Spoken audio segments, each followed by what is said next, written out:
bukan dari orang melakukan sesuatu, tapi dari orang mau menerima Yesus Kristus atau percaya kepada Yesus Kristus. Tapi si ahli Taurat ini, dia datang dan dia berkata, "Guru, apa yang harus aku perbuat supaya dapat hidup yang kekal?" Lalu Yesus bilang, "Apa yang kau baca dalam kitab suci?" Dia bilang, "Kasihilah Tuhan Allahmu dengan segenap hatimu dan seterusnya, kasihilah sesama manusia." Lalu dia tanya lagi sama Tuhan Yesus, "Siapakah sesamaku manusia?" Mengapa orang Yahudi ini tanya begitu, saudara? Karena begini, menurut orang Yahudi, sesama manusia itu bukan kalau engkau manusia, engkau belum tentu sesama manusia. Itu menurut orang Yahudi. Menurut orang Yahudi, sesama manusia itu kalau sama-sama Yahudi. Ya, kalau saya kontekstualisasikan di sini begini, saudara mungkin saudara banyak orang Dayak di sini ya. Nah, sesama manusia bagi saudara adalah orang Dayak. Jadi saya yang bukan orang Dayak bukan sesama manusia. Kira-kira begitu ya. Nah, bagi orang Batak, sesama Batak adalah sesama manusia. Yang bukan Batak itu bukan manusia. Begitu.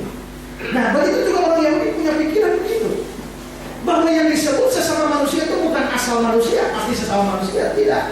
Sesama manusia menurut orang Yahudi adalah sesama Yahudi. Bagaimana pandangan orang Yahudi terhadap orang yang bukan Yahudi? Menurut orang Yahudi begini, adik-adik.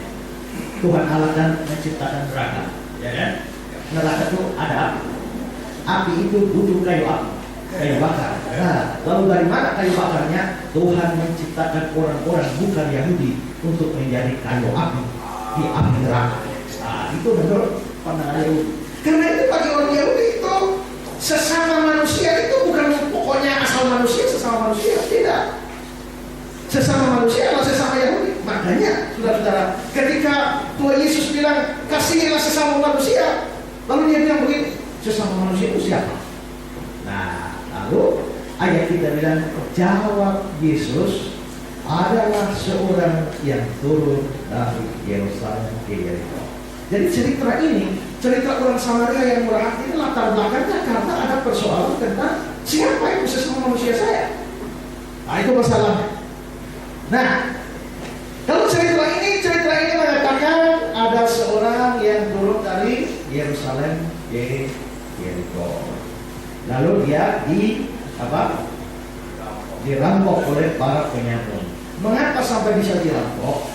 Karena perjalanan dari Yerusalem ke Yeriko itu perjalanan yang bahaya, perjalanan yang mengerikan. Orang-orang sering menyebut perjalanan Yerusalem ke Yeriko itu disebut sebagai jalan merah atau jalan darah. Mengapa? Karena di turun-turunan, saudara, Yeriko itu adalah tempat yang paling rendah di dunia ini. Ya. Karena dia sekian di bawah permukaan laut. Jadi kalau ada tempat yang paling rendah di bawah permukaan laut di dunia ini, itu Yeriko. Makanya dibilang turun dari Yerusalem ke Yeriko. Nah, dalam turun-turun dari Yerusalem ke Yeriko, itu Yerusalem itu di atas gunung. Ya, Yerusalem itu di atas gunung. Namanya Bukit Sion. Makanya kalau saudara baca di Alkitab ada nyanyian di Mazmur itu biasa nyanyian siara. Nah, nyanyian siara itu sebenarnya terjemahan Indonesianya Alkitab Indonesia kurang jelas. Ya, Sir Hama Alot dalam bahasa Ibrani itu artinya nyanyian kenaikan. Ya, mengapa nyanyian kenaikan? Nyanyian kenaikan, nyanyian siara itu begini. Orang-orang Israel kan sudah tidak tinggal di Israel lagi, tapi setiap tahun mereka mesti pergi ke Israel, ke Yerusalem untuk beribadah, kasih korban dan lain sebagainya. Nah, biasanya waktu mereka mau pergi ke Yerusalem itu, mereka jalan rombongan sambil menyanyi. Nah, itu namanya Sir Hama Alot atau penyanyian kenaikan.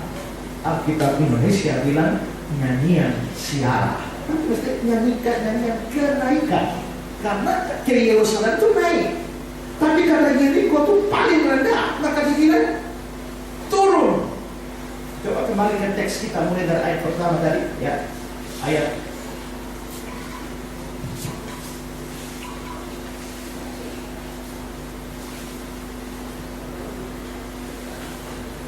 slide yang pertama tadi. Nah, teksnya, ayatnya.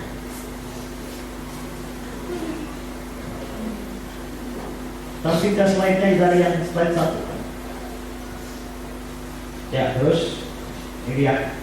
Adalah seorang yang turun dari Yerusalem ke Yeriko. Karena Yerusalem itu tinggi, Yeriko itu paling rendah. Dia jatuh ke tangan penyamun yang merampoknya habis-habisan. Nah, jalan itu jalan darah. Disebut jalan darah atau jalan merah. Karena apa? Dari Yerusalem ke Yeriko itu jalannya berbelok-belok, dan di pinggir itu ada banyak gua. Ada banyak gua, dan gua-gua itulah tempatnya penyamun-penyamun ini bersembunyi. Seringkali penyamun-penyamun ini menjebak. Misalnya apa? Ini kita rekan perampok ya. Tapi untuk menjebak, nah pura-pura Pak Frans ini jadi korban. Nah, padahal ini teman kita. Supaya begitu saudara lewat, saudara lihat Pak Frans ini lagi terkapar situ mau tolong, kami yang teman-teman perampok itu langsung menghajar saudara. Nah, begitu yang terjadi. Nah, rupanya orang ini, ya, dia dari Yerusalem ke Yeriko turun, akhirnya dia dirampok habis-habisan. Ya. Tetapi yang juga memukulnya dan yang sesudah itu terus pergi meninggalkannya setengah mati. Ayat 31. Kebetulan ada seorang imam turun melalui jalan itu. Berarti imam ini turun melalui jalan itu. Berarti imam ini juga dari Yerusalem ke Yeriko. Ya, dari Yerusalem ke Yeriko. Dia turun melewati dari seberang jalan. Ayat 32, demikian juga seorang Lewi datang ke tempat itu. Ketika dia melihat orang itu melewatinya dari seberang jalan. Mengapa sih ini imam dan orang Lewi tidak tolong si orang yang kerampokan itu? Ada beberapa kemungkinan. Kemungkinan pertama itu yang seperti saya bilang tadi. Mungkin mereka takut ini jebakan. Kalau dia tolong, tahu-taunya ini sahabat dari para perampok, matilah dia. Ya, maka daripada cari resiko, mending biarkan saja. Kedua, imam dan orang Lewi ini adalah pelayan-pelayan di rumah Tuhan. Mungkin mereka baru habis capek pelayanan di Yerusalem dan sekarang mau pulang. Ya, karena Yeriko itu adalah tempat tinggal orang Lewi paling banyak. Orang Lewi itu adalah orang yang bertugas di Bait Allah. Jadi mungkin mereka baru habis tugas di Bait Allah dan sangat-sangat kecapean. Dan karena itu lihat orang yang butuh pertolongan, lewat saja. Ya. Kemungkinan ketiga adalah begini. Tadi malam kan saya bilang, di dalam agama Yahudi ada 60 benda yang tidak boleh disentuh. Kalau sentuh najis. Nomor 1 apa? Mayat. Nomor 2 orang khusus. Jadi kalau ada mayat, kita sentuh mayatnya, kita jadi najis. Untuk bisa tahir, maka tunggu 7 hari, lalu ada upacara khusus. Nah, imam dan orang Lewi ini kalau sampai najis, mereka tidak bisa tugas di Bait Allah. Nah, sekarang ada orang terkapar di situ, mereka mau tolong. Kalau dia masih hidup, berarti mereka memang tidak menyentuh mayat. Tapi ternyata kalau mereka mau tolong dia, ternyata sudah mati, maka mereka menyentuh mayat. Nah, karena menyentuh mayat, daripada mereka najis selama 7 hari, tidak bisa tugas di Bait Allah, maka biar saja, lewat saja. Maka imam dan orang Lewi ini membiarkan si korban ada di situ. Terus teks kita bilang, lalu datanglah seorang Samaria yang sedang dalam perjalanan ke tempat itu. Dan orang Samaria ini bukan Yahudi. Ya, kalau imam tadi orang Lewi, orang Yahudi. Tapi orang Lewi, orang Samaria ini bukan Yahudi. Sedang dalam perjalanan ke tempat itu, ketika dia melihat orang itu, tergeraklah hatinya oleh belas kasihan. Dia pergi kepadanya, lalu mempalut luka-lukanya. Sesudah itu menyiramnya dengan minyak dan anggur. Kenapa kok luka kok siram dengan minyak dan anggur? Karena minyak dan anggur pada zaman itu adalah obat. Ya, dan jadi obat pada waktu itu. Makanya Yakobus bilang, kalau ada yang sakit panggil penatua, oles minyak dan doa. Karena apa? Minyaknya adalah minyak obat. Ya, minyak obat itu bukan minyak gimoli, ya, yang didoakan oleh Pak Variasi, bukan itu. Yang minyak obat. Nah lalu disuruh kalau ada yang sakit panggil penatua, bawa minyak dan berdoa. Kenapa mesti panggil penatua? Waktu itu jemaatnya miskin-miskin, jadi satu gereja hanya bisa punya minyaknya satu botol karena Pak penatua yang pegang. Ada yang sakit panggil penatua, oles minyak lalu doa, gitu ya. Nah jadi itu minyak doa. Kalau sekarang ini kan sudah ada obat modern, maka sakit minum obat. Ya, tidak usah minyak-minyak dari segala. Yang tidak ada unsur obat kecuali minyaknya memang betul-betul ada kandungan untuk mengobati. Tapi kalau tidak hanya minyak-minyak boleh, lebih baik minum Bodrex, ya dok, minum Paramex dan lain sebagainya. Ya, jadi ini obat, ya. Kemudian dia menaikkan orang itu ke atas keledai tunggangannya sendiri, lalu membawa ke tempat penginapannya dan merawatnya. Baik sekali ya. Orang Samaria ya. Terus keesokan harinya dia menyerahkan 2 dinar. Dinar itu mata uang, ya. Dia menyerahkan 2 dinar kepada pemilik penginapan, katanya, rawatlah dia dan jika kau belanjakan lebih dari ini, aku akan menggantinya waktu aku kembali. Nah, adik-adik, saudara-saudara yang terkasih, hari ini tema saya ini adalah pelajaran mengasihi. Dan menurut saya kisah ini itu mengandung pelajaran tentang kasih. Nah, kasih itu yang kita miliki dan kita nyatakan pada orang lain itu akan sangat-sangat berdampak kepada dunia ini. Dunia ini boleh mendapatkan pengaruh positif dari kekristenan kalau anak-anak Tuhan itu punya kasih. Ya. Nah, kalau begitu sekarang kita mau belajar tentang kasih itu seperti apa. Prinsip kasih Kristiani itu seperti apa? Nah, saya bagikan beberapa. Ya, pertama, pertama adalah kita harus mengasihi sesama manusia dengan tindakan nyata. Kita mesti mengasihi sesama manusia dengan tindakan nyata.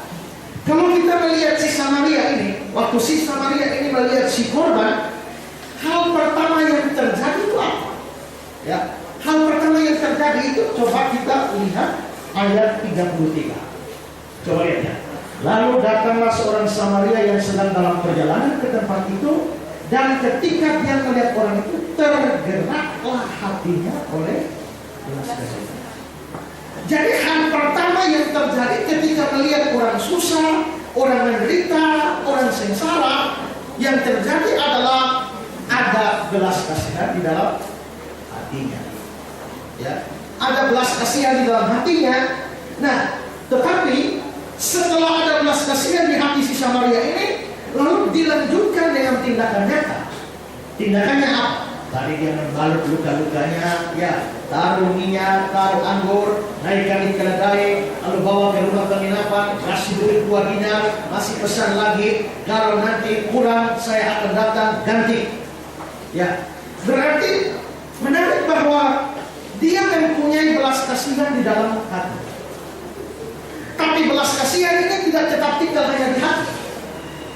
Belas kasihan yang di hati ini akhirnya termanifestasi melalui action, melalui satu tindakan. Maka di sini kita belajar bahwa mengasihi itu memang mesti dengan tindakan yang nyata. Ya, si Samaria tidak hanya sampai belas kasihan sampai di hati, tidak, tapi belas kasihannya sampai pada sebuah action.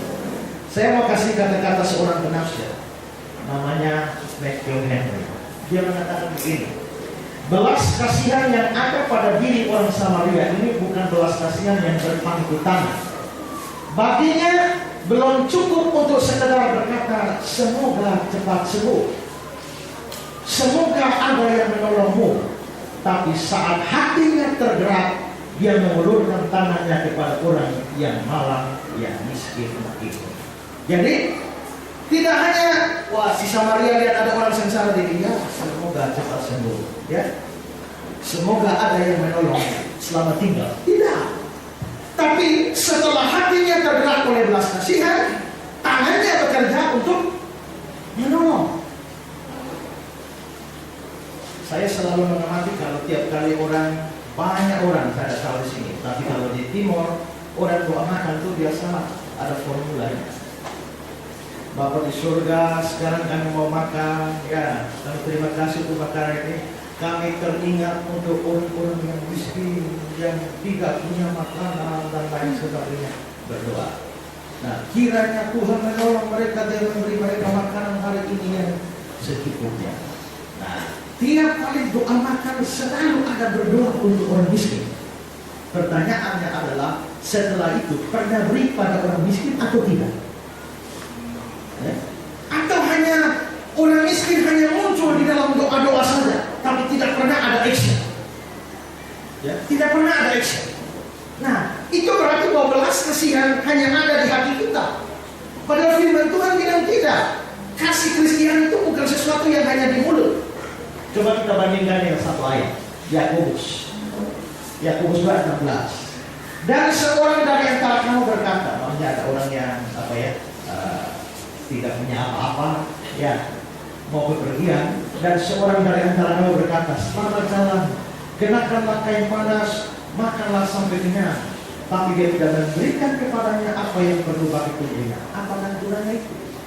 Ya. Orang tidak punya pakaian, orang tidak punya makanan, lalu saudara bilang selamat jalan, makan yang kenyang, ya. Makan apa dia? Ya kan? Nah, kalau begitu di sini Yakobus hanya mengatakan kalau kita hanya bunyinya sampai ucapan, sampai kata-kata, sampai pada statement saja, maka itu apakah gunanya? Tidak ada manfaat. Maka kasih Kristiani tidak boleh hanya sebatas di mulut, karena kalau kasih itu hanya di mulut, itu tidak ada manfaat apa-apa. Orang Samaria ini hatinya tergerak oleh belas kasihan, tapi itu berujung pada tindakan kasih. Dengan kata lain, orang Samaria ini menunjukkan kasihnya bukan dengan kata-kata, tapi dengan perbuatan. Imam dan orang Lewi itu pasti mereka sebagai rohaniwan pasti banyak ngomong tentang kasih, banyak bicara tentang kasih, banyak khotbah tentang kasih. Tapi begitu ada kesempatan menolong orang, lewat ya. Berarti kasihnya orang Lewi dan imam ini kasihnya hanya teori, tapi tanpa praktek. Sedangkan kasihnya si Samaria ini, ya, ada prakteknya, ada actionnya, ya, ada perbuatannya. Dan ini sebenarnya kasih yang dituntut dari orang Kristen seperti ini. Saudara tidak bisa dikatakan orang yang mengasihi sampai saudara punya action. Ya. Coba kita lihat satu ayat dari 1 Yohanes. Perhatikan ini. Barang siapa mempunyai harta duniawi, punya harta banyak, duit banyak, kekayaan banyak, dan melihat saudaranya menderita kekurangan, tetapi menutup pintu hatinya terhadap saudaranya itu, bagaimana kasih Allah dapat tetap di dalam dirinya? Kamu punya duit banyak, ada orang miskin di situ. Kamu punya makanan banyak, ada orang kelaparan di situ. Tapi kamu tidak berbuat apa-apa, pintu hatimu tertutup untuk orang itu. Maka bagaimana mungkin kasih Allah tetap di dalam kamu? Maka dengan kata lain, Yohanes mau berkata begini, bahwa kalau kamu tidak menolong orang lain yang susah, kalau kamu tidak menolong orang lain yang menderita, maka sesungguhnya kamu lihat, tahu ada orang susah. Kalau kamu tidak melakukan apa-apa, sesungguhnya kamu tidak ada kasih, atau di dalam hatimu tidak pernah ada kasih. Nah, orang menderita di sekitar kita ini banyak, bukan? Orang susah di sekitar kita ini banyak. Seringkali kita merasa bahwa kita ini orang paling susah di dunia, ya kan? Biasanya orang yang menderita merasa bahwa dia paling menderita di dunia. Tapi kita tak tahu bahwa ada orang lain yang jauh lebih menderita dari kita. Satu hari ada satu anak miskin. Anak miskin, ya, papanya sudah mati. Dia hanya tinggal dengan mamanya yang miskin. Lalu untuk bisa hidup, maka si anak miskin ini jualan koran. jualan koran, tapi dia tidak bisa, mamanya tidak bisa beli sandal dan dia hanya telanjang kaki. Lalu dia menjajakan korannya di pom bensin. Tiap kali ada mobil masuk, dia bawa. Nah, lalu satu kali hujan, karena itu dia berteduh saja di bawah pom bensin. Lalu ada satu mobil mewah masuk. Mobil mewah masuk dan mengisi bensin. Sopirnya turun isi bensin, tapi di mobil itu ada satu anak kira-kira sebaya dengan dia. Penjual koran ini. Anak cewek ini cantik sekali, bajunya bagus sekali, ada di atas mobil mewah. Lalu si anak penjual koran ini dalam hati bilang, betapa beruntungnya dia, sudah cantik, kaya, ada sopir pribadi. Seandainya saya seperti itu, kasihan saya ini ya, sudah miskin, sengsara, jual koran, sandal saja tidak punya. Sementara dia pikir begitu, tahu-tahu anak gadis cantik di atas mobil itu turun dari kaca mobil dan panggil dia. Dia kira mau beli koran.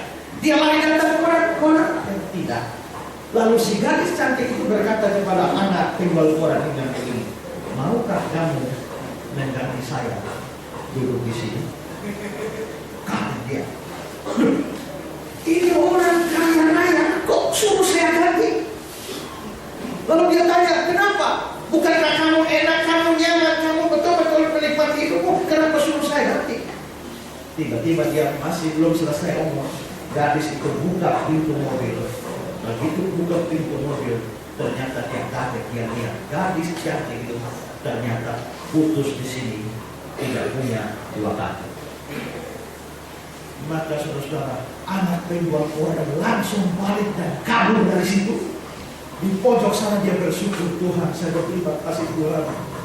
Biarpun tidak punya sendal, yang penting punya kaki. Kalau dia Tuhan bisa beli sepatu mewah, tapi tidak punya kaki, mau tahu di mana sepatunya? Nah, hari itu dia sadar bahwa ternyata ada orang yang lebih susah dari dia. Dia sadar ada orang yang lebih susah dari dia. Orang susah di dunia ini terlampau banyak.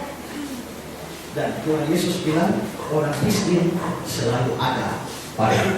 Ya, maka kasih kita itu menjadi sesuatu yang akan berdampak kepada dunia. Jika kita memang bisa menyatakan kasih kita kepada dunia ini, dunia kita, orang-orang sekitar kita. Kasih bukan teori. Satu hari ada acara pemuda begini, acara gereja, tapi acaranya di lapangan dekat ini air terjun. Tema siang itu adalah apa itu kasih. Lalu kelompok-kelompok diskusi dibuat, pemuda-pemuda saling memberi pendapat. Apa itu kasih? Begitu apa itu kasih, yang lain bilang kasih itu menurut William Shakespeare itu begini. Kasih itu menurut begini. Kasih itu menurut ahli ini begini. Ada satu pemuda yang ditanya pendapatnya, menurutmu kasih itu apa? Diam. Ayo ngomong, menurutmu kasih itu apa? Nggak ngomong apa-apa. Diam saja. Nggak ada pendapat. Sementara mereka diskusi, tiba-tiba ada suara dari sana, tolong. Mereka lari ke sana, ada anak jatuh ke dalam air terjun. Semua hanya lihat, tidak tahu ini apa. Tapi anak muda yang tadi tidak punya teori tentang kasih, buka baju dan terjun ke air terjun itu, tolong orang itu. Pertanyaannya, yang punya kasih itu yang mana? Yang kasih menurut Shakespeare, kasih menurut Clark, kasih menurut Henry, begitu kan? Tidak. Kasih itu bukan yang saudara menyanyi, oh kasih kau memang kasih, atau kau sahabatku, kau sahabat. Kasih bukan begitu. Itu hanya menyanyi. Ya, tapi kasih yang sesungguhnya kalau ada action di dalam kehidupan keseharian saudara. Ada janda miskin yang susah sekali, sakit-sakitan, makan, tempat tinggal juga tidak ada. Lalu datanglah curhat dia kepada Pak Pendeta. Pak Pendeta, saya ini sakit, tidak punya uang untuk berobat, Pak Pendeta yang baik, nanti kami akan merapat di komisi diakonia untuk bahas. Tapi dia tunggu sekian lama, tidak ada kabar. Lalu dia kelaparan lagi, dia kelaparan dengan Pak Pendeta. Ya, saya kelaparan tidak punya makanan, Pak Pendeta yang baik. Percayalah, Yesus Kristus itu adalah roti hidup. Tapi dia tunggu-tunggu 1 minggu, tidak ada pertolongan juga. Ya, Dia tidak tahu mau tinggal di mana. ya. Rumahnya sudah tidak ada lagi. Nginap susah sekali dengan Pak Pendeta. Saya tidak tahu mau tinggal di mana. Pendeta dan sahabat, ingat firman Tuhan, sebuah istana tersedia bagiku. Waduh, 1 bulan itu ibu janda hampir mati. Lalu dia kirim surat buat majelis gereja dengan Pak Pendeta. Suratnya dengan apa? Bisa saya kutipkan surat. Aku kelaparan dan Anda membentuk kelompok diskusi untuk membicarakan kelaparan. Aku terpenjara dan Anda menyelinap ke kapal dan berdoa untuk kebebasanku. Aku telanjang dan Anda mempertanyakan dalam hati kelayakan penampilanku. Aku sakit dan Anda berlutut mengucap syukur atas kesehatan Anda. Aku tidak mempunyai tempat berteduh dan Anda berkhotbah kepadaku tentang kasih Allah sebagai tempat berteduh spiritual. Aku kesepian dan Anda meninggalkan untuk berdoa bagiku. Anda kelihatan begitu suci, begitu dekat dengan Allah, tapi aku tetap amat lapar, amat dingin, dan amat kesepian. Itu protes pada kasih yang hanya teori. Sekarang, saudara-saudara akan pulang dari sini ke tempat masing-masing. Ke silat ini, silat hulu, ke Kungau, dan nang-nang yang lain. Saudara akan pulang di sana. Tapi saudara akan bertemu dengan orang-orang susah setiap hari. Saudara akan bertemu dengan orang-orang sengsara, orang-orang kelaparan, dan lain sebagainya. Nah, apa yang saudara buat? Ini imperial war ini jangan hanya teori. Waktu camp, waktu PPHG ini, tapi pulang dari sini mesti action. Itu baru kita boleh berdampak kepada dunia. Ya, Tuhan Yesus bilang orang miskin selalu ada pada. Jadi pelajaran tentang kasih di sini adalah kasih itu menjadi sesuatu yang action, praktis, bukan teori. Kita lihat 1 Yohanes 3:15. Mari sama-sama baca ayat ini. 1 Yohanes 3:15. 2, 3. Anak-anakku, marilah kita mengasihi bukan dengan perkataan atau dengan lidah, tapi dengan perbuatan. Ya, mengasihinya harus dengan perbuatan kan? Tapi bukan hanya perbuatan. Jadi kalau perbuatan tapi tidak dalam kebenaran juga salah. Itu misalnya seperti apa? Mungkin menolong orang susah maka saya rampok dulu, habis itu baru uangnya saya salurkan kepada panti asuhan. Itu namanya perbuatan tapi tidak dalam kebenaran. Ada koruptor, habis korupsi datang sumbang pembangunan gereja. Ada perbuatan bukan kan? Tapi tidak dalam kebenaran. Ya.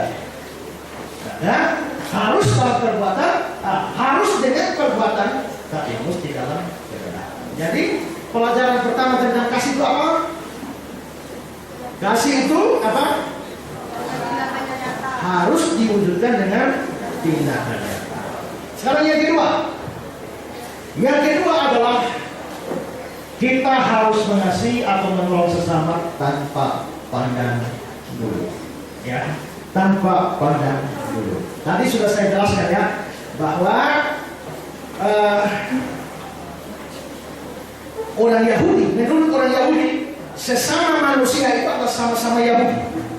Kalau tidak sama-sama Yahudi, itu bukan sama-sama manusia. Sekarang, Imam itu orang Yahudi, Lewi itu orang Yahudi. Tapi begitu yang sakit juga, yang ngambek juga itu orang Yahudi. Tapi begitu ada orang Yahudi yang jatuh di tangan perampok, ternyata Yahudi yang lain tidak tolong. Lalu datanglah si Samaria yang bukan Yahudi, dan ternyata dia mau peduli kepada si Yahudi ini. Ya, nah berarti si Samaria ini pada waktu menolong, dia menolong tanpa melihat ini Yahudi atau bukan Yahudi, ini sesama Samaria atau bukan. Ya. Nah, perhatikan sesuatu yang penting di sini, bahwa tidak sembarang Tuhan Yesus ambil contoh dengan pakai orang Samaria. Mengapa? Ada satu ayat di Alkitab di Yohanes pasal 4 yang menjelaskan ini. Coba kita lihat Yohanes 4. Maka kata perempuan Samaria itu kepadanya. Tuhan Yesus cakap sama perempuan Samaria. Lalu Tuhan Yesus minta minum kepada perempuan Samaria. Lalu perempuan Samaria itu berkata kepadanya, masakan engkau seorang Yahudi minta minum kepadaku seorang Samaria? Lalu Yohanes memberi keterangan, sebab orang Yahudi tidak bergaul dengan orang Yahudi tidak bergaul dengan orang Samaria. Makanya dalam hukum Yahudi dan Samaria tidak ada urusannya tolong menolong. Ya, makanya ketika Yesus hanya minta minum, ini perempuan Samaria bilang apa? Masakan engkau seorang Yahudi minta minum kepadaku seorang Samaria? Tidak ada hukum tolong menolong. Nah, kalau begitu kita tanya sebenarnya ada apa sih masalahnya Samaria sama Yahudi? Ya, sekarang saya mau cerita. Ya, saya mau cerita masalahnya orang Yahudi dan orang Samaria ini apa. Begini, kemarin itu ada waktu saya dari Yuri ngomong berkhotbah itu kan ada yang berbayar tentang Daniel ya, bahwa Raja Babel datang menyerang ke Yehuda, lalu akhirnya menawan banyak orang Yehuda bawa ke pembuangan di Babel. Ya. Pada waktu dibawa ke Babel itu tidak semua orang Yahudi dibawa. Ada banyak orang Yahudi dibawa, termasuk Daniel, ya, Isaia, Asaria, itu dibawa. Tapi ada orang Yahudi yang tetap tinggal di kampung halaman. Tapi Raja Babel dan Raja Asyur, ya, Raja Babel itu Nebukadnezar, Raja Asyur adalah Asyur Bani Pau, itu orang hebat sekali di dalam urusan takluk menaklukkan. Kalau Belanda jajah kita lama, tapi Belandanya datang tinggal di kita, tanah kita, jajah kita di sini. Jepang mau jajah kita, Jepangnya datang dari Jepang, tinggal di Indonesia, jajah kita di sini. Tapi kalau Babel sama Asyur, cara jajahnya tidak begitu. Ya, caranya begini. Babel ini kan menguasai banyak bangsa. Israel ditaklukkan, ini ditaklukkan, ini ditaklukkan. Dia sadar kalau mereka bersatu dan memberontak, pasti kita kalah. Karena itu jangan buat mereka bersatu. Bagaimana caranya? Dikacau balaukanlah ini orang-orang. Maka misalnya dari kota A, bangsa B, bangsa C. Sebagian dari orang di bangsa A ambil sebagian taruh di kampung B. Ambil sebagian orang D taruh di kampung C. Ambil sebagian C taruh di D. Dia putar semua sampai akhirnya di mana-mana terserahlah ini bangsa-bangsa. Sampai mereka mau berjuang apa? Ya. Toh bukan bangsa mereka. Maka saudara, sebagian orang Yahudi dibawa ke Babel, tapi sebagian tetap tinggal. Tapi bangsa-bangsa lain yang ditaklukkan juga dimasukkan ke Babel. Karena dimasukkan di Babel, maka terjadilah kawin campur. Dulu orang Dayak banyak di sini bukan ya? Dayak kawin sama Dayak bukan ya? Tapi begitu pemerintah misalnya bikin transmigrasi, lalu banyaklah orang dari luar Kalimantan ini datang di sini ya, abis itu terjadi kawin campur dan tidak mau pulang-pulang juga ya. Ya, seperti saudara saya ini Pak Farsi kawin sama orang Dayak tidak mau pulang lagi. Nah, kira-kira begitu. Maka terjadi kawin campur. Nah, orang Yahudi sangat anti dengan kawin campur. Menurut orang Yahudi, darah mereka itu darah suci. Kalau sampai kawin dengan orang lain dan punya keturunan, di dalam anak itu telah mengalir darah kotor. Ya. Kalau kawin sesama Dayak, darahnya masih bersih. Ya, begitu kira-kira. Kalau orang Dayak kawin sama orang Timur, orang Kupang punya anak, itu darah kotor mengalir. Itu cuaca. Kira-kira begitu. Nah, saudara, karena itu maka orang Yahudi ini sudah kawin dengan orang-orang yang non-Yahudi. Lalu terjadilah setelah 70 tahun pembuangan di Babel, orang Yahudi yang di Babel ini pulang. Ternyata mereka pulang mau bangun bait Allah yang kedua, maka datanglah ini orang Yahudi Plasteran yang sudah kawin campur itu mau bantu. Begitu mau bantu, maka orang Yahudi kan tidak boleh. Kalian tidak boleh bantu. Kalian, darah kalian sudah kotor, tidak boleh ikut bangun bait Allah. Akhirnya sakit hatilah para blasteran ini. Maka blasteran inilah yang disebut Samaria. Nah, begitu orang Yahudi mau bangun bait Allah, orang Samaria mau bantu, Yahudi tidak mau. Karena Yahudi tidak mau, maka sepanjang Yahudi bangun bait Allah, Samaria rongrong terus. Kalau dibantu tidak mau, kita ganggu. Nah, akhirnya Yahudi bikin bait Allah, tapi sambil kerja bait Allah sambil menghadapi si Samaria. Tapi Yahudi bilang, sampai kalau bait Allah terjadi, Samaria tidak boleh injak bait Allah, termasuk tidak boleh injak Yerusalem. Keluar semua. Maka terjadilah seperti itu. Begitu bait Allah selesai, orang Samaria tidak boleh injak bait Allah, Yerusalem pun tidak boleh injak. Terus mereka ibadah di mana? Kalau tidak bisa di Yerusalem lagi, tidak bisa di bait Allah, orang Yahudi pergi ke satu kampung namanya Nablus. Ya, di Nablus itu di satu gunung yang namanya Gunung Gerizim, orang Samaria bikin bait Allah sendiri. Maka disitulah terjadi dua bait Allah. Satu punya orang Yahudi di Yerusalem, satu punya orang Samaria di Nablus, di Gerizim. Orang Yahudi punya Alkitab ini apa? Perjanjian Lama kita ini. Kejadian, Keluaran, Imamat, Bilangan, Ulangan, kitab Taurat, tapi sisanya kitab Nabi-Nabi, Yesaya, Yeremia, Daniel, Yeskiel, dan lain sebagainya. Tapi karena orang Samaria sudah jengkel sama Yahudi, maka mereka ambil. Kejadian terima, Keluaran, Imamat, Bilangan, Ulangan dari Musa terima. Begitu Yesaya ini Nabi orang Yahudi, buat kita. Yeskiel, oh ini Nabi Yahudi, tidak usah pakai. Daniel, oh ini orang Yahudi, tidak usah pakai. Maka orang Samaria buang semua kitab Yahudi, sehingga Alkitab Samaria itu hanya ada 5 kitab, yaitu Kejadian, Keluaran, Imamat, Bilangan, Ulangan. Maka terpisahlah. Ini terjadi sebelum Tuhan Yesus lahir, ya. Ini terjadi sebelum Tuhan Yesus lahir. Maka dua kubu antara Yahudi dan Samaria ini mulai konflik. Dan saudara, karena orang Samaria bangun bait Allah sendiri di Gerizim, satu hari orang Yahudi marah. Orang Yahudi menyerbu Gunung Gerizim dan mereka katakan ini bait Allahnya Samaria dengan tanah. Habis.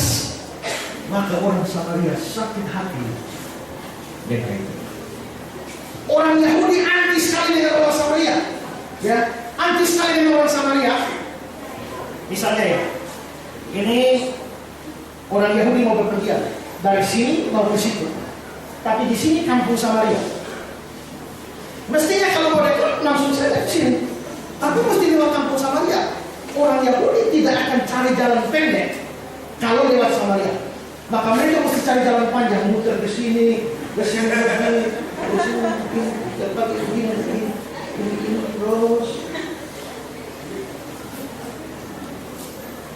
Ya, sampai. Mestinya kalau dia mau lewat tanah Samaria ke sini sampai. Tapi dia rela jalan panjang asal kakinya tidak lihat Samaria. Itu musuh berbintang betul ini Yahudi dan Samaria, ya.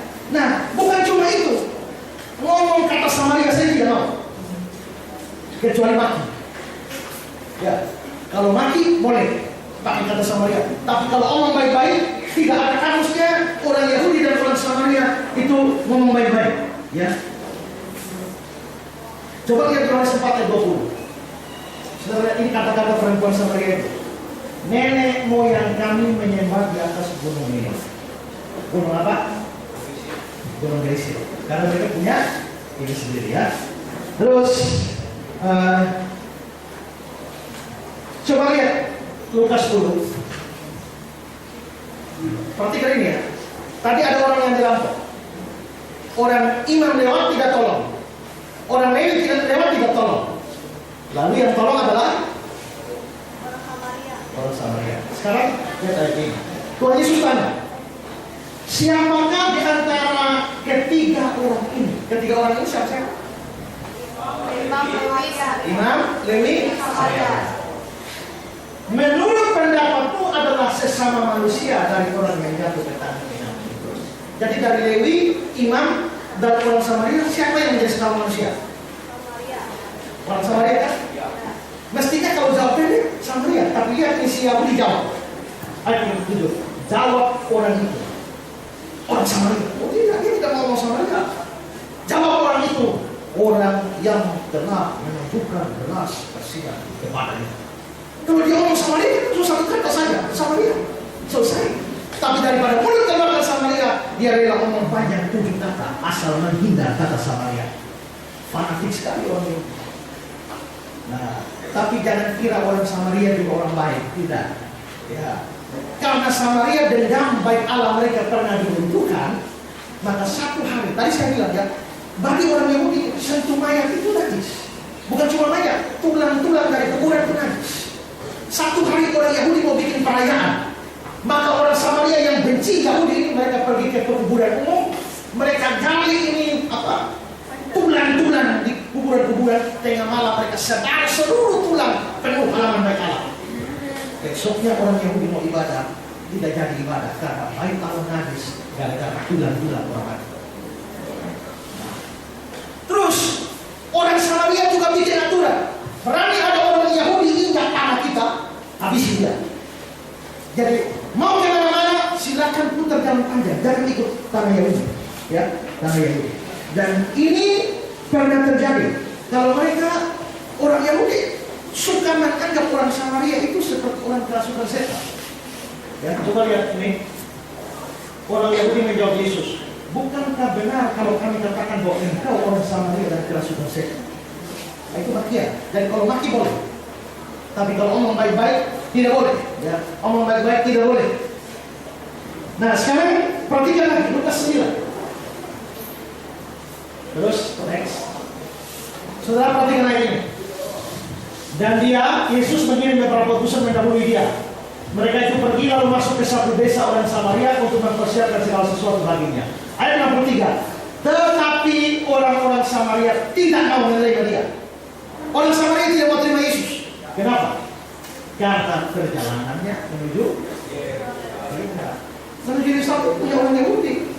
Kalau Yesus pergi ke tempat lain boleh lewat Samaria, tapi kalau menuju Yahudi tidak boleh lewat.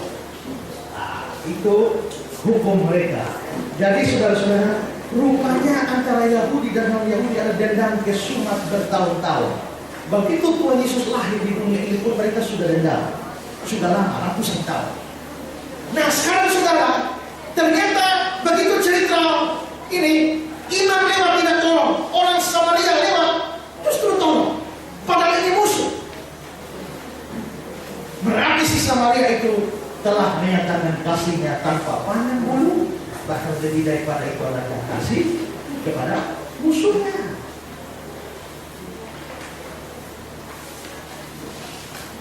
Biasanya orang yang mengasihi orang yang baik-baik saja ya, yang cocok dengan dia, yang mengasihi dia. Tapi kalau orang musuh susah untuk dikasihi. Tapi Tuhan Yesus bilang apa? Kasihilah musuhmu dan berdoalah bagi mereka. Ada satu orang pernah datang kepada saya dengan Pak Pendeta, saya sudah lakukan firman Tuhan hari ini. Lakukan apa? Berdoa bagi musuh. Saya bilang, puji Tuhan, kamu luar biasa. Berdoa bagi musuh. Saya bilang, kamu berdoa bagaimana? Saya berdoa kutuk Pak.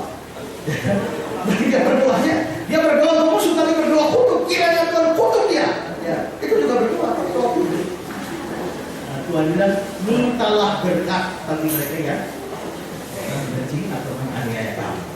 Ya, maka di sini kasih itu penting, termasuk musuh.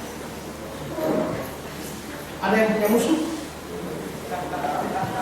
Ya. Saudara datang ke sini ini, apakah ada musuh yang masih ditinggalkan di kampung sana? Ada orang yang masih saudara benci? Ada? Saya tanya dengan baik-baik, apakah ada mantan pacar yang masih dibenci sampai hari ini? Ada di sini. Kalau ada di sini, waktu break nanti segera berdamai. Ya, temui dia dan selesai. Karena apa? Ingat ya, dalam doa Bapa kami, itu menurut saya doa Bapa kami itu doa yang kalimat yang paling bahaya di situ adalah ampunilah kami akan kesalahan kami. Mengapa? Seperti itu. Apa artinya seperti itu? Tuhan ampunilah saya seperti saya mengampuni. Artinya saya minta Tuhan ampuni saya dengan keadaan sesuai saya ampuni. Jadi Tuhan ampunilah saya banyak, karena saya ampuni orang banyak. Ya, jadi kalau saya ampuni orang banyak, saya minta Tuhan mengampuni, Tuhan mengampuni saya banyak. Tapi kalau saya ampuni orang sedikit, saya minta Tuhan ampuni saya seperti, berarti Tuhan ampuni kamu sedikit. Kalau kamu tidak mengampuni orang, Tuhan ampunilah saya seperti. Tuhan lihat, kamu ini tidak mengampuni, maka kamu tidak diampuni. Ya. Jadi yang punya musuh, ya, yang punya mantan-mantan yang masih menyimpan dendam dan sakit hati, ya, selesai. Kamu tidak akan menjadi garam terang dunia. Kamu tidak akan mempunyai dampak bagi dunia ini kalau kau simpan dendam pada orang lain. Kau simpan kejengkelan pada orang lain. Kau simpan iri hati dan dengki pada orang lain. Kamu tidak akan pernah jadi berkat bagi dunia ini. Ya, maka anak-anak muda, lepaskanlah kasihmu dengan mengasihi tanpa pandang bulu dan tanpa memandang siapa dia. Saya punya sebuah pengalaman, saudara ya.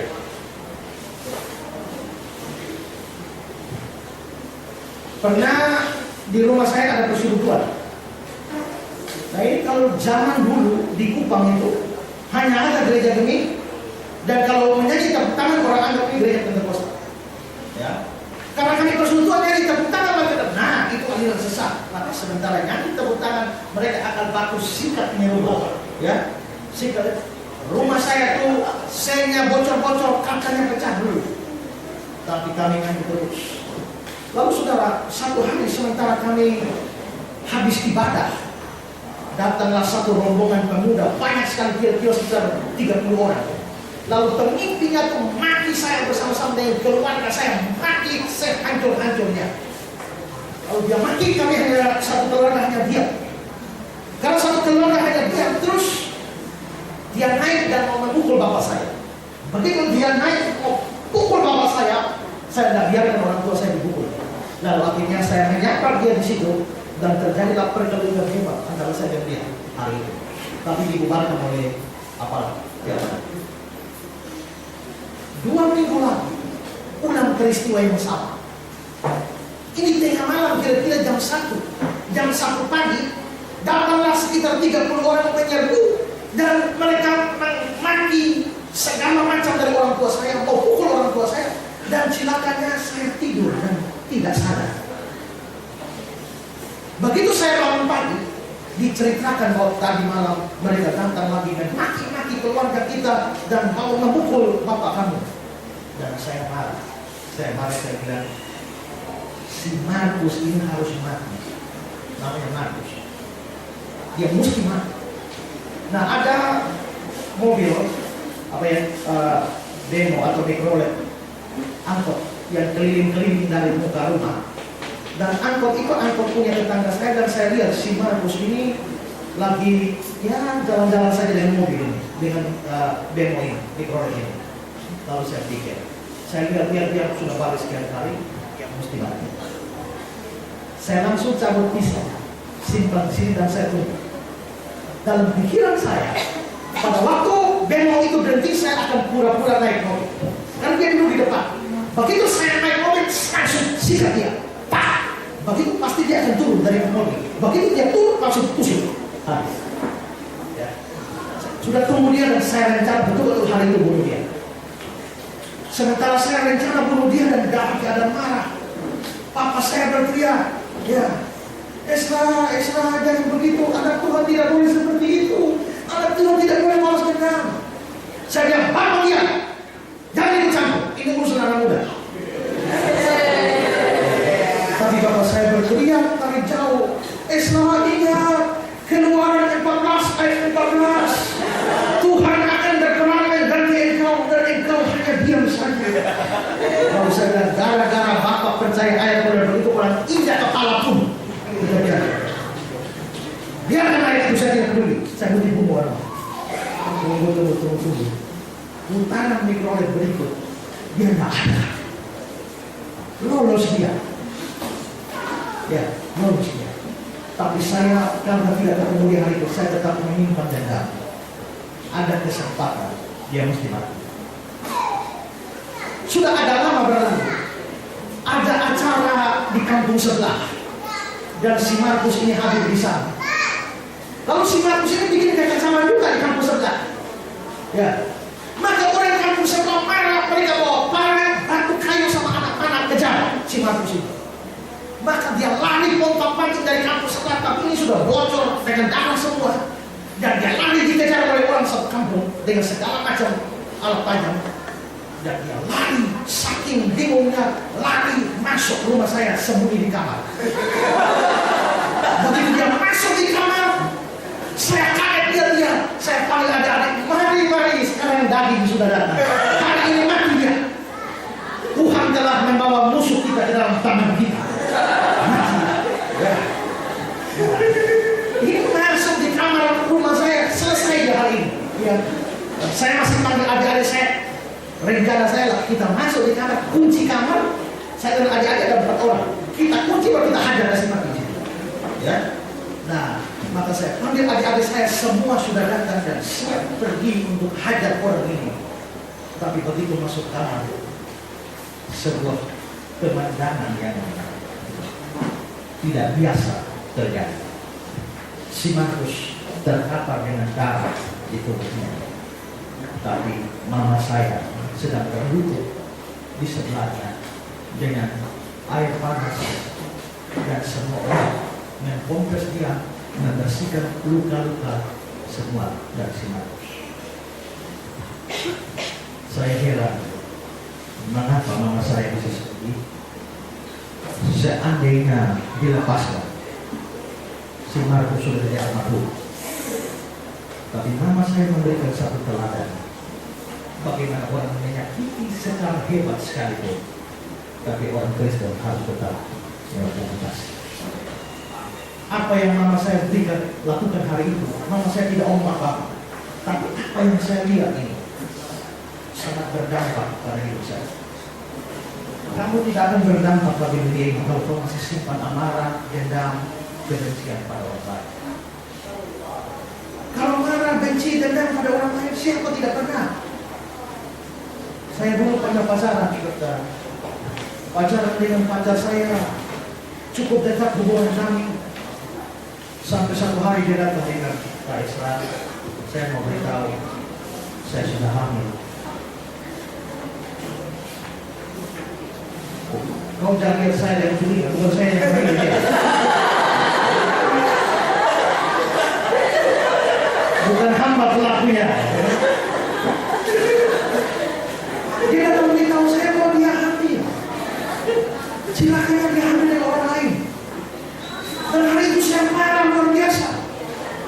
Kenapa kau pacaran dengan saya hamil dengan orang lain? Kalau kau memang mau hamil, bilang, saya juga bisa.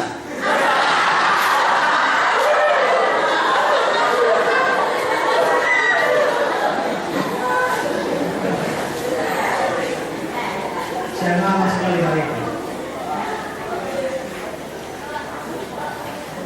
Saya simpan amarah cukup lama. Satu hari saya membaca sebuah buku. Apabila saya lupakan, tapi kadang-kadang ingat lagi, Lalu satu hari saya baca sebuah buku itu dan begini. Ini hanya ya gambaran ilustrasi saja. Jikalau ada orang meminta ampun dosa pada Tuhan, Tuhan tanggung dosanya. Tuhan ampuni saya, Tuhan simpan dosanya di dalam karung besar. Setelah itu Tuhan naikkan di perahu sampan, Tuhan bawa ke tengah laut, lalu Tuhan tenggelamkan semua dosa-dosanya di sana. Lalu Tuhan taruh spanduk di situ, dilarang memancing di sini. Artinya adalah kalau dosa Tuhan sudah ampuni, tidak boleh ada yang korek-korek lagi. Tuhan sudah lupakan. Akhirnya saya bilang, jika Tuhan melupakan dosa saya, bisakah saya melupakan kesalahan orang lain? Saya mungkin tidak bisa lupa, tapi lupa di sini maksudnya memang terhitungkan. Saya tetap ingat semua kejahatan atau pengkhianatan dia. Tapi kalau saya ketemu lagi, saya tidak sakit hati lagi. Karena saya tidak memperhitungkannya. Ya, karena itu yang punya musuh, punya kebencian dengan orang, kalau ada di sini selesaikan sebelum saudara pulang. Tapi kalau ada di kampung atau ada di rumah, pulang dan selesai. Ada orang pernah bilang begini, menyimpan amarah dan kebencian pada orang lain itu sama seperti saya sendiri minum racun dan berharap orang lain yang mati. Ngerti? Saya benci dia, saya minum racun mudah-mudahan dia mati. Itu bukan aku ya. Jadi kebencian itu hanya merusak dirimu sendiri. Amarah, permusuhan itu akan merusak dirimu sendiri. Jadi jangan biarkan hidupmu rusak.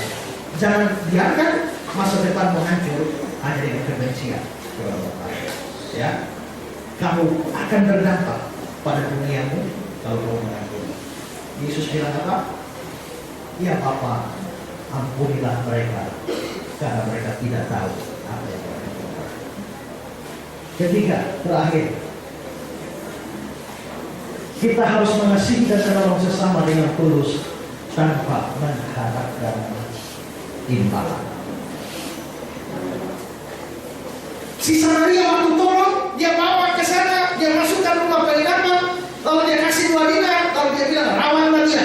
Kalau kurang, nanti saya akan ganti lagi. Ya. Tapi apakah si Samaria menolong dengan mengharapkan uangnya kembali? Tidak. Mengapa? Karena dia Samaria, orang yang ditolong Yahudi.